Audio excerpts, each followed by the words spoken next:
Thanks for tuning in to leftcoastnews.net. News and information from the wacky, sometimes communist, liberal west coast of the United States. For more, visit leftcoastnews.net.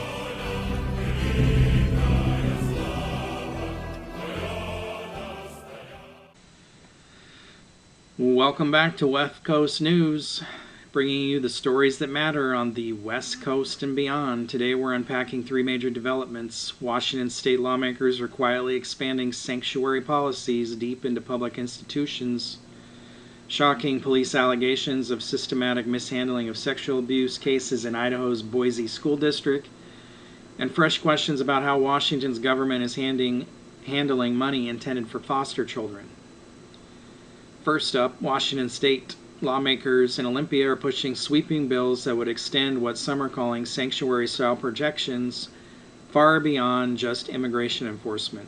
Under proposals like Senate Bill 5906 and SB 5852, public institutions, including schools, hospitals, and even election offices, would be barred from cooperating with federal immigration enforcement agents unless they present a judicial warrant, a standard higher than what federal law typically requires. That means federal agents wouldn't be allowed into areas like ballot processing or school buildings without extra hoops, and employers could face steep penalties, up to $10,000 per employee for voluntary cooperation with federal immigration audits. That is something they are going after every private business in the state. If you cooperate with federal immigration, you will be fined $10,000 per employee. You also have to warn all your employees if you get a notice from ICE that they're coming to inspect the immigration forms, the I-9s or whatever they are. Supporters frame these bills as protections for civil liberties and worker dignity. Critics see them as institutionalized resistance to federal authority that could hamper law enforcement, burden taxpayers, of course, because we're going to pay for it, and compliance costs, and reduce transparency between state and federal systems. Whether these bills stall or advance, Washington could set a precedent that other states follow. Don't you want to just lead the way when it comes to this garbage? Next, we're talking about Idaho. Troubling new details have emerged from federal court filings in a lawsuit against the Boise School District. These filings include police reports alleging a systematic failure by district administrators to properly handle sexual abuse allegations involving students. The lawsuit centers on a 2022 incident involving a school counselor at Fairmont Junior High accused of an inappropriate relationship with a 14-year-old student. The counselor died by suicide shortly after police seized his phone as part of a criminal investigation. Wow, that's a coincidence. But here's where it gets worse. Police claim that investigators encountered interference from district leadership, including the former general counsel, when trying to pursue evidence and names of victims.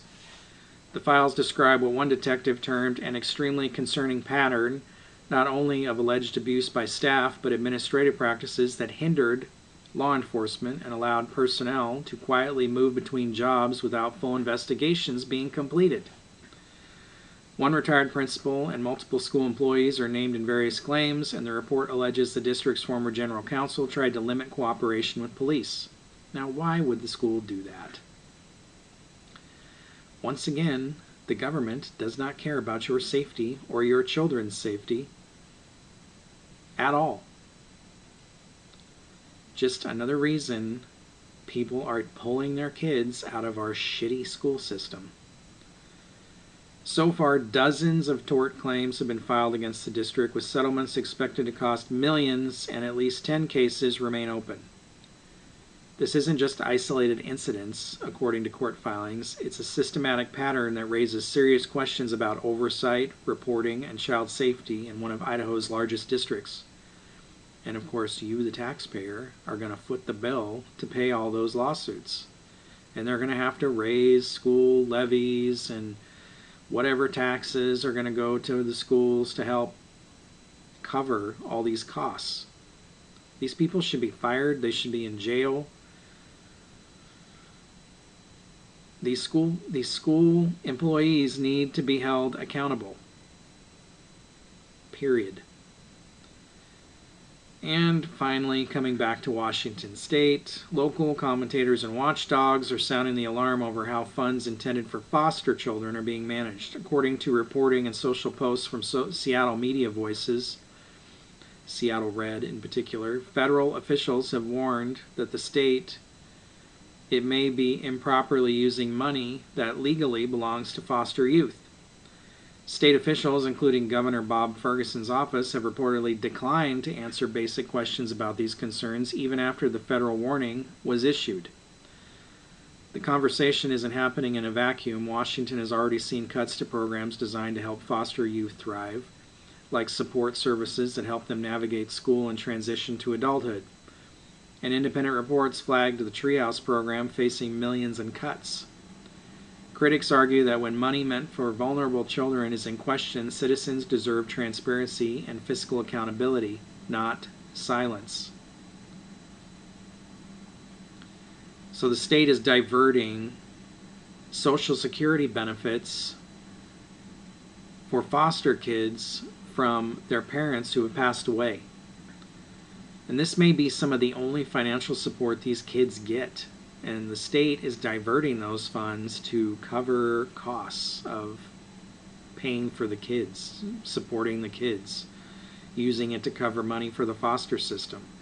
That money belongs to those kids. That is criminal that they are diverting those funds. And there are several states doing this, and the feds have told them to stop. But, like I said, Ferguson isn't commenting on this, and neither is the state organizations that are involved in this. Is anything ran right in the bureaucracy of this state? Anything at all? Not from what I can tell. So to recap, Washington may be redefining how state government interacts with federal authority. Idaho families and police are exposing serious questions about how school officials handle abuse allegations. And right here in Washington, concerns are mounting over the stewardship of funds meant for children in foster care. Nothing is ran right here. We have a bunch of clowns running this state. And wait till the legislative season starts in January. You are going to see one hell of a circus. Like, I've already looked over some of these pre-filed bills. They're insane. They got plenty of new taxes they're already asking for. Ferguson claims he's not going to consider new taxes, but we're in a hole. Anyway, that's it for today's episode of Left Coast News. If you found this informative, please subscribe, share, and join the conversation online. We'll be back with more stories shaping our region and our future. Thanks for listening.